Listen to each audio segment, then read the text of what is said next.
আসসালামু আলাইকুম। Network administration service কোর্সের আজকের ক্লাসে আমরা আলোচনা করব গ্রুপ পলিসি কত প্রকার।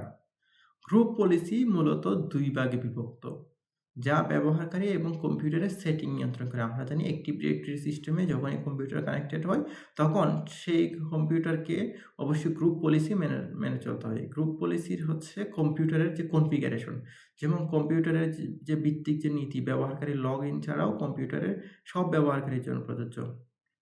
Firewall setting, software installation, system update এই বিষয়গুলো কিন্তু সেন্ট্রালি নিয়ন্ত্রণ করা যায়। মানে সেন্ট্রালি আপনার ফায়ারওয়াল অটোমেটিক্যালি আপডেট হয়ে যাবে, আপনার সফটওয়্যার আপডেট হয়ে যাবে, সিস্টেম আপডেট হয়ে সফটওয়্যার ইনস্টল হয়ে যাবে।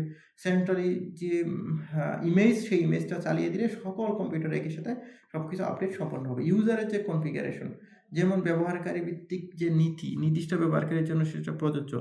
ডেস্কটপের ব্যাকগ্রাউন্ড কেমন হবে? যদি চাই যে ওই কোম্পানির কোনো একটা লোগো ব্যাকগ্রাউন্ডে থাকবে, তাহলে সে একই সাথে কি করলো, সব ডেস্কটপে একই ব্যাকগ্রাউন্ডে একই লোগো চালাই দিল। ওয়েব ব্রাউজারের সেটিং কেমন হবে? ওয়েব ব্রাউজারে চাইলেও কতগুলো শর্টকাট ইয়ে করে দিবে।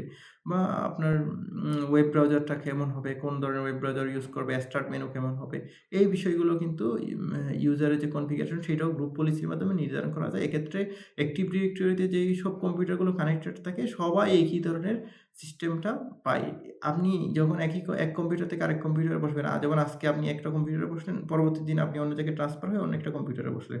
দেখবেন যে ২ টা কম্পিউটারই একই। ২ টাতেই আপনার যে ব্যাকগ্রাউন্ড ছিল এই ডেস্কটপে, সেটা ব্যাকগ্রাউন্ড একই, ওয়েব ব্রাউজার একই, ২ টাতে যে শর্টকাট মেনুগুলো ছিল সবই একই। এটাই হচ্ছে একটা আসলে গ্রুপ পলিসির সুবিধা। ধন্যবাদ সবাইকে। আসসালামু আলাইকুম।